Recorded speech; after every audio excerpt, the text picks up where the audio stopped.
Hello, Squirrel Squad. Second chapter of Joe's Boys is entitled Parnassus.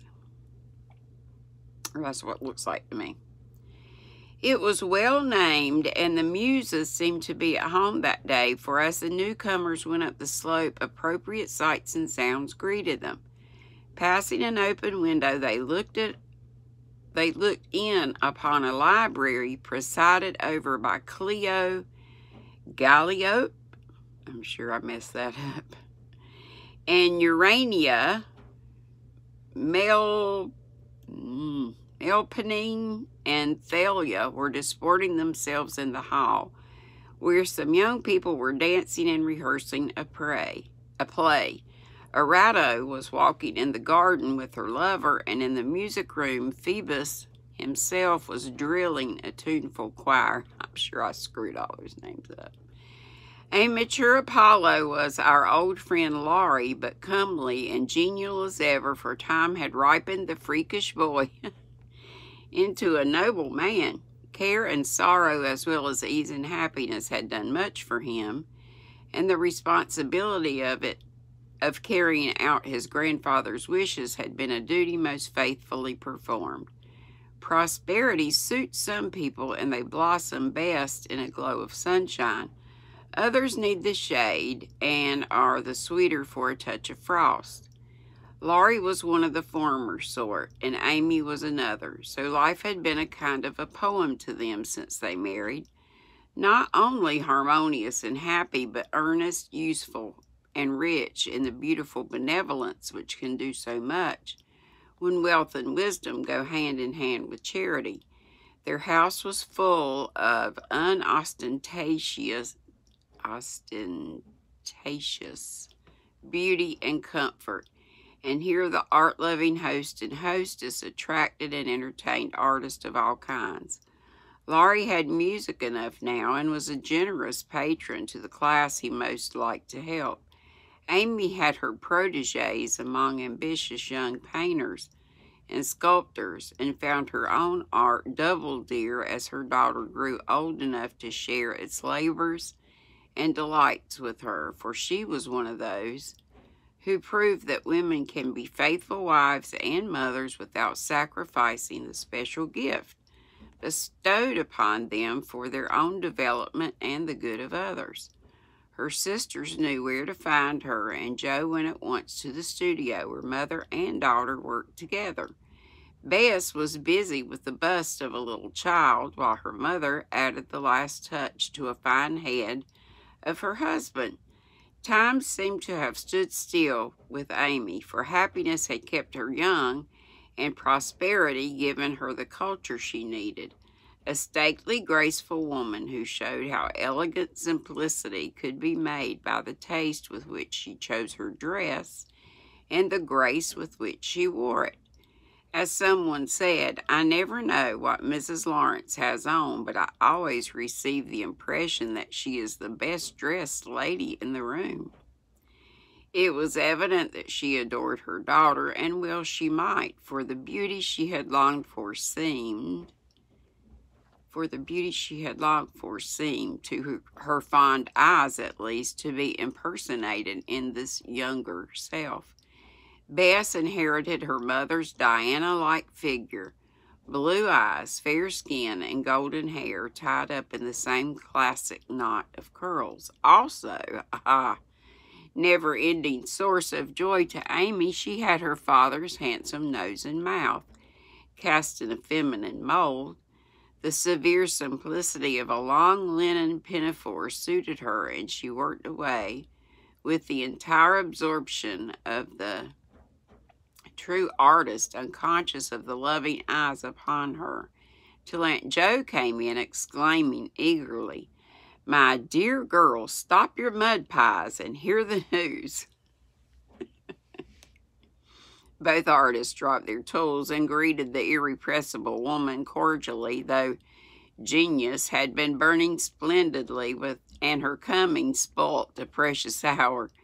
They were in the full tide of gossip when Laurie, who had been summoned by Meg, arrived, and sitting down between the sisters with no barricade anywhere, listened with the interest to the news of Franz and Emil. The epidemic has broke out, and now it will rage and ravage your flock. Be prepared for every sort of romance and rashness for the next 10 years, Joe. Your boys are growing up and will plunge headlong into a sea of worse scrapes than any of you have had yet, said Laurie, enjoying her look of mingled delight and despair. I know it, and I hope I shall be able to pull them through and land them safely. But it's an awful responsibility, for they will come to me and insist that I can make their poor little loves run smoothly. I like it, though, and Meg is such a mush of sentiment she revels in the prospect, answered Joe, feeling pretty easy about her own boys, whose youth made them safe for the present. I'm afraid she won't revel when our gnat begins to buzz too near her daisy. Of course, you see what all that means. As musical director, I'm also his confidant and would like to know what advice to give, said Laurie soberly.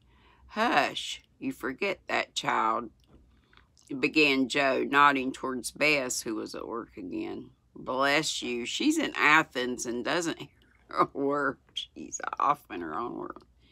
She's ought to leave off, though, and go out. My darling, put the baby to sleep and go for a run. Aunt Meg is in the parlor. Go and show her the new pictures till we come, added Laurie, looking at his tall girl as Pygmalion might have looked at Galatea, for he considered her the finest statue in the house. Yes, Papa, but please tell me if it's good, and Bess obediently put down her toys, with a lingering glance at the bust. My cherished daughter, truth compels me to confess that one cheek is plumper than the other, and the curls upon its infant brow are rather too much like horns for perfect grace. Otherwise, it rivals Raphael's chanting cherubs, and I'm proud of it. Laurie was laughing as he spoke, for these first attempts were so like Amy's early ones. It was impossible to regard them as soberly as the enthusiastic Mama did. You can't see beauty in anything but music, answered Bess, shaking the golden head that made one bright spot in the cool north lights of the great studio. Well, I see beauty in you, dear, and if you are not art, what is? I wish to put a little more nature into you and get you away from this cold clay and marble into the sunshine, to dance and laugh as others do.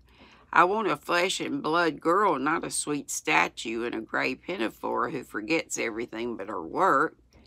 As he spoke, two dusty hands came round his neck, and Bess said earnestly, punctuating her words with soft touches of her lips, I never forget you, Papa, but I do want to do something beautiful that you may be proud of me by and by. Mama often tells me to stop, but when we get in here, we forget there is any world outside. We are so busy and so happy. Now I'll go and run and sing and be a girl to please you. And throwing away the apron, Bess vanished from the room, seeming to take all the light with her.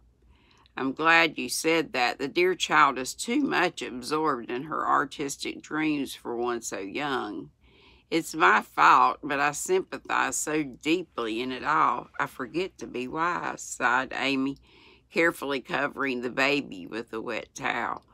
I think this power of living in our children is one of the sweetest things in the world, but I try to remember what Marmee once said to Meg, that fathers should have their share in the education of both girls and boys. So I leave Ted to his father all I can, and Fritz lends me Rob, whose quiet ways are as restful and good for me as Ted's tempests are for his father. Now I advise you, Amy, to let Bess drop the mud pies for a time and take up music with Laurie. Then she won't be one-sided and he won't be jealous. Hear, hear, a Daniel, a very Daniel, cried Laurie, well pleased. I thought you'd lend a hand, Joe, and say a word for me. I'm a little jealous of Amy and want more of a share in my girl. Come, my lady, let me have this summer, and next year when we go to Rome, I'll give her up to you in high art. Isn't that a fair bargain? I agree, but in trying your hobby, nature, with music thrown in, don't forget that. Though only 15, our Bess is older than most girls of that age and cannot be treated like a child. She's so very precious to me. I feel as if I wanted to keep her always as pure and beautiful as the marble she loves so well. Amy spoke regretfully as she looked about the lovely room where she had spent so many happy hours with this dear child of hers. Turn and turn about is fair play, as we used to say when we all wanted to ride on Ellen Tree or wear the russet boots, said Joe briskly. So you must share your girl between you and see who will do the most for her. We will, answered the fond parents, laughing at the recollection Joe's proverb brought up to them. How I did used to enjoy bouncing on the limbs of that old apple tree. No real horse ever gave me half the pleasure or the exercise, said Amy, looking out of the high window as if she saw the dear old orchard again and the little girls at play there. And what fun I had with those blessed boots, laughed Joe. I've got the relics now. The boys reduced them to rags. But I love them still and would enjoy a good theatrical stalk in them if it were possible. My fondest memories twine about the warming pan and the sausage. What larks we had, and how long ago it seems, said Laurie, staring at the two women before him, as if he found it hard to realize that they had ever been little Amy and riotous Joe. And I am going to have to stop right there due to dry mouth. Ugh. I love you all bunches and bunches. Be sweet. Don't be ugly. Have a great day after Christmas, Boxing Day. You celebrate that. I got to get this house into shape before the girls come on Saturday. So I need to start with a little vacuuming and a little making up a bed with clean sheets that I've got. And just stuff. Y'all don't want to hear all that. But enjoy. Talk to you later. Bye-bye.